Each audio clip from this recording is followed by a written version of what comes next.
comenzamos una nueva serie de videos sobre repasos para la preparación de ingreso a la educación superior, pero esta vez con ecuaciones combinadas, donde le estaremos llevando interesantes ejemplos. Por lo tanto, les invito a que nos acompañen durante toda esta serie de videos que vamos a estar tratando de ecuaciones, inecuaciones, y posteriormente trataremos temas de geometría y problemas que conducen a sistemas de ecuaciones lineales y también a ecuaciones lineales. Los tipos de ecuaciones que nosotros estudiamos tanto en secundaria básica como en el preuniversitario son las lineales, las cuadráticas, las modulares, las fraccionarias, con radicales, exponenciales, logarítmicas, trigonométricas, polinómicas y también combinaciones de estos casos, que es objetivo del examen de ingreso a la educación superior. Por lo tanto, en el día de hoy estaremos tratando una ecuación muy interesante del libro de texto del profesor Jacinto Hernández Ábalos, donde aparecen un grupo de propiedades muy interesantes que no deben olvidar. Y el ejemplo número 1, que lo vamos a resolver en este video, resuelve la ecuación en el intervalo desde menos pi hasta pi, incluyendo los extremos. En este caso vamos a analizar primeramente, antes de resolver la ecuación, que tenemos que es una combinación entre radicales, exponencial, logarítmica y trigonométrica. Y aunque no parezca que es con radicales, porque no hay variables debajo del símbolo de radical, sí va a suceder que cuando este radical lo eliminemos, pasa como un medio elevado aquí, elevando el argumento del logaritmo, y eso se va a convertir en la raíz cuadrada de ese argumento, y entonces sí van a existir variables debajo del símbolo de la raíz. Por lo tanto, también es con radicales. Para esta ecuación vamos a aplicarle un orden lógico, donde primeramente vamos a eliminar esta raíz con el objetivo de igualar las bases, ya que vamos a resolver primeramente la parte exponencial, que es la parte más puntual y más lógica que se debe comenzar a resolver. ¿Con qué objetivo eliminamos esta raíz? Sería con el objetivo de aplicar las propiedades de la potencia para posteriormente llegar a una igualdad de la forma a a la x igual a la y, porque esta igualdad a la x igual a la y nos va a dar lugar a eliminar estas bases, donde vamos a tomar los exponentes. Por lo tanto, si se cumple que a la x igual a la y, entonces se puede decir que también los exponentes son iguales. Trabajamos con la parte logarítmica, que nos va a quedar precisamente una suma de logaritmos, y cuando sumamos logaritmos se convierte en un solo logaritmo y se multiplican todos los argumentos de los logaritmos sumados anteriormente. Y como paso número 5, vamos a trabajar con la parte que nos va a quedar, que es la parte trigonométrica. Primeramente, eliminamos dicha raíz a través de la propiedad raíz enésima de a a la m igual a la m sobre n. Por lo tanto, aquí sería raíz cuadrada de 3 elevado a la 1, que eso se convierte en 3 a la 1 medio según la propiedad mencionada inicialmente. Por lo tanto, nos queda 3 elevado a la 1 medio, y aquí nos queda potencia de potencia. Al 3 le vamos a llamar a, al 1 medio sería m, y el logaritmo del 0 cuadrado de x más 3 sería n, y aquí se cumple la propiedad potencia de potencia, que se multiplican dichos exponentes, es decir, se multiplica m por n. Por lo tanto, nos va a quedar la ecuación de esta manera, y ya estamos en condiciones de aplicar la propiedad de la potencia de bases iguales, donde vamos a mantener las bases y sumar dichos exponentes. Por lo tanto, dejamos la base 3 y sumamos los exponentes, y ahora en este caso tenemos una igualdad de la forma a la x igual a la y. Por lo tanto, ahí se cumple que x es igual a y, y esto quiere decir que cuando tenemos una base igual en cada miembro, podemos prescindir de dichas bases e igualar los argumentos. Por lo tanto, esto es lo que vamos a hacer. Tenemos una suma de logaritmos, pero todavía no se puede aplicar la propiedad porque hay un medio que está multiplicando aquí delante. Por lo tanto, también hay que quitar ese un medio de alguna manera, y se conoce que cuando hay un número o una constante multiplicando por el logaritmo, esa constante pasa como exponente de dicho argumento. Por lo tanto, aquí tenemos que c vale 1 medio, a vale 10, porque la base de un logaritmo, cuando un logaritmo no tiene base visible, significa que la base es decimal, es 10, y b vale seno cuadrado de x más 3. Por lo tanto, sería que el logaritmo de dicho argumento elevado a la 1 medio que pasó como exponente más el logaritmo de 4 seno de x igual al logaritmo de 8 más el coseno cuadrado de x. El logaritmo del seno cuadrado de x más 3 elevado a la 1 medio más el logaritmo de 4 seno de x. Y aquí en este caso podemos decir que se cumple que a elevado a la m sobre n es igual a la raíz n-ésima de a a la m. A sería el seno cuadrado de x más 3 y m sería 1, n sería 2, por lo tanto sería la raíz cuadrada de dicho argumento, ya que el índice pasa a 2, no se escribe, y el exponente de seno cuadrado de x más 3 sería 1, que tampoco hay que escribirlo. Ahora nos queda una suma de logaritmos. Tenemos acá una suma de logaritmos donde podemos aplicar la propiedad de la suma de los logaritmos, donde se deja en un solo logaritmo de la misma base y se multiplican los argumentos de los logaritmos anteriores. Por lo tanto, aplicamos la propiedad y nos queda esta expresión, o nos queda la ecuación de esta manera, y ya tenemos logaritmos de igual base en miembros diferentes, y se puede decir que el logaritmo en base a de b es igual al logaritmo en base a de c, por lo tanto b es igual a c. Es decir, cuando tenemos logaritmos de igual base en miembros diferentes, los argumentos también son iguales y por lo tanto vamos a igualar dichos argumentos. Nos queda una ecuación con radicales y por lo tanto para eliminar el símbolo de la raíz tenemos que elevar ambos miembros al cuadrado, y cuando elevamos al cuadrado nos queda esta expresión.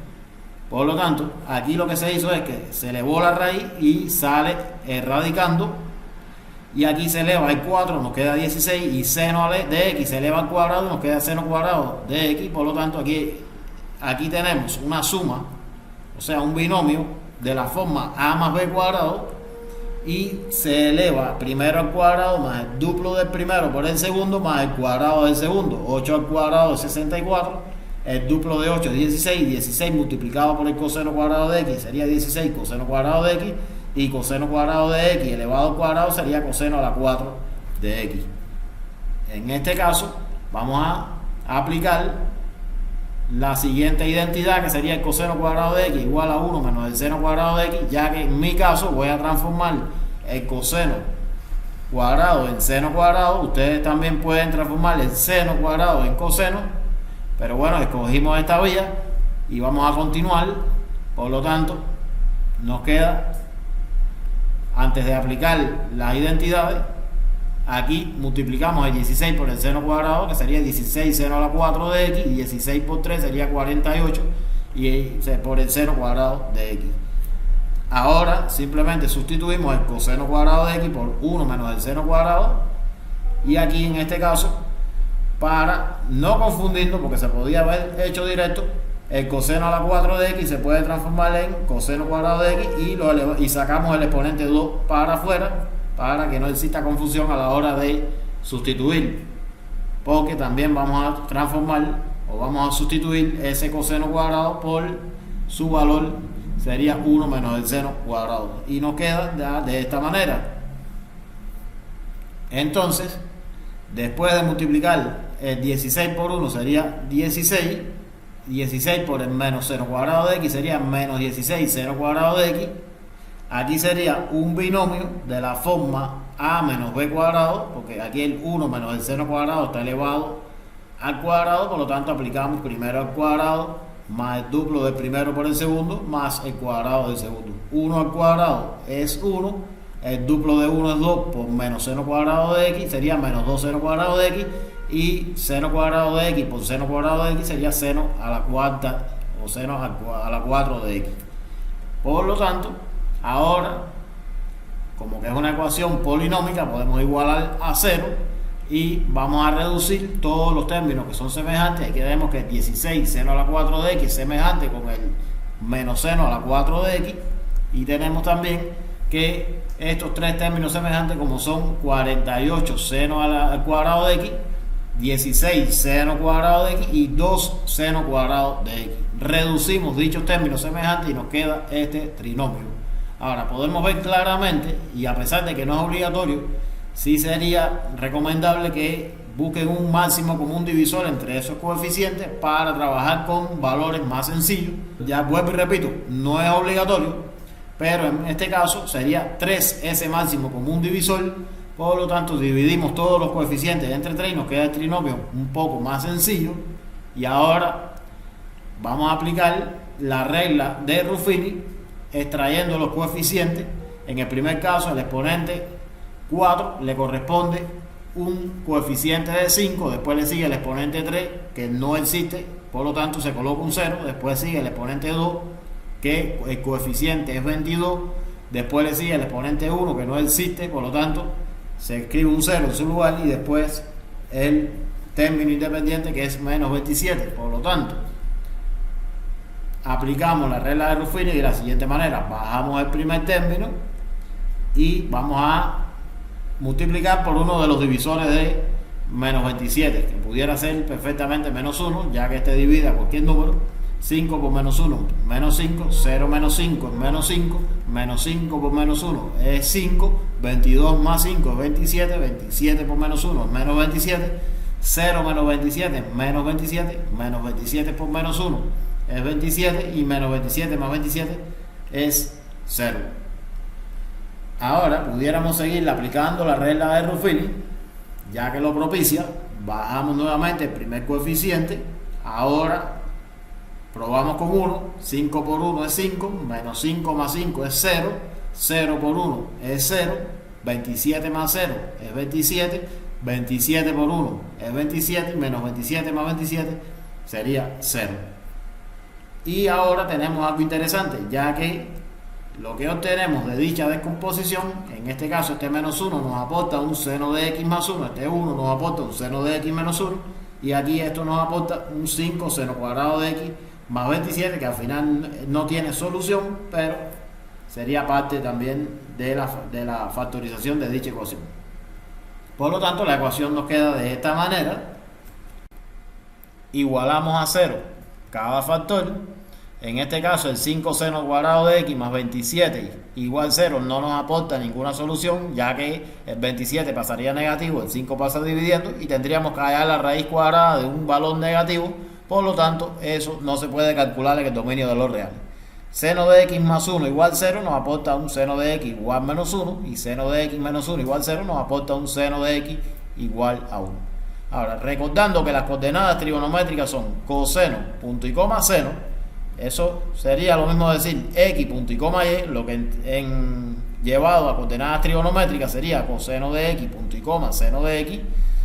Realizamos nuestra circunferencia trigonométrica cuya longitud de radio mide una unidad, por lo tanto ubicamos los ángulos y los puntos correspondientes a dichos ángulos. Este punto tendría coordenadas 1, punto y coma 0 y pertenece al ángulo de 0 grados y 360 grados. Este otro punto pertenece al ángulo de 90 grados y tiene coordenadas 0 por las x y 1 por las y, ya que la longitud que hay de aquí a aquí sería 1. Y este punto correspondiente al ángulo de 180 sería menos 1, punto y coma 0, y este punto correspondiente al ángulo de 270 sería 0, punto y coma, menos 1. Por lo tanto, teniendo en cuenta que las coordenadas son coseno, punto y coma, seno, podemos decir, por ejemplo, que el coseno de 0 y de 360, que es el mismo coseno porque son coterminales, sería 1 y el seno sería 0. En el caso de 90, el coseno es 0 y el seno es 1. En el caso de 180, el coseno es menos 1 y el seno es 0. Y en el caso de 270, el coseno es 0 y el seno es menos 1. Teniendo en cuenta esto, podemos ver que el seno vale menos 1 en 270, porque este es el segundo valor y corresponde al 0. Es decir, 270 es correspondiente al seno igual 1. Y 90 sería el seno igual 1. Si el seno vale 1, podemos ver acá, el seno vale 1 en 90 grados. Por lo tanto, teniendo en cuenta esto, para 90 y 270 sus coterminales cumplen con esta fórmula. A partir de esta fórmula se puede determinar, dándole un valor entero acá, se puede hallar 90 y se puede hallar 270, incluso todos los coterminales de 90 y todos los coterminales de 270. Simplemente dándole valores enteros acá. Pero a nosotros nos interesa solamente valores que estén dentro del intervalo desde menos pi hasta pi. Aclaro que en la prueba que está en el libro de texto del profesor Jacinto no viene desde menos pi hasta pi, pero quise poner este intervalo para poder explicar ciertas dificultades que se presentan a la hora de dar soluciones en los intervalos en la trigonometría. partiendo de que esta fórmula nos permite calcular el valor de los ángulos para 90 y 270, y así también con sus coterminales. Esta fórmula nos permite hallar cualquier ángulo según el valor entero que tenga K, pero a nosotros nos interesa calcular valores que estén entre menos pi y pi. Por lo tanto, para que eso se cumpla, primero K debe valer menos 1, ya que si K vale menos 1, 2 por menos 1 sería menos 2 más 1 sería menos 1, y menos 1 multiplicado por pi sobre 2 sería menos pi sobre 2, y estaría en el rango desde menos pi hasta pi. Pero si K vale menos 2, por ejemplo, 2 por menos 2 sería menos 4 más 1 sería menos 3, y menos 3 por pi sobre 2 sería menos 3 pi sobre 2, y no entra en el intervalo de menos pi hasta pi. Por lo tanto, para menos 1 sí tiene un valor que entra dentro del intervalo, y para 0 también tiene un valor que entra dentro de este intervalo, que sería pi sobre 2, ya que si K vale 0, 2 por 0, 0, 0 más 1 es 1, y 1 multiplicado por pi sobre 2 sería pi sobre 2.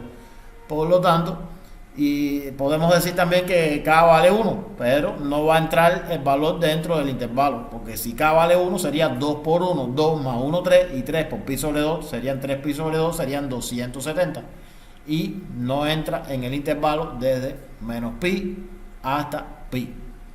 Por lo tanto, podemos ver que hemos hallado la solución de dicha ecuación en el intervalo dado.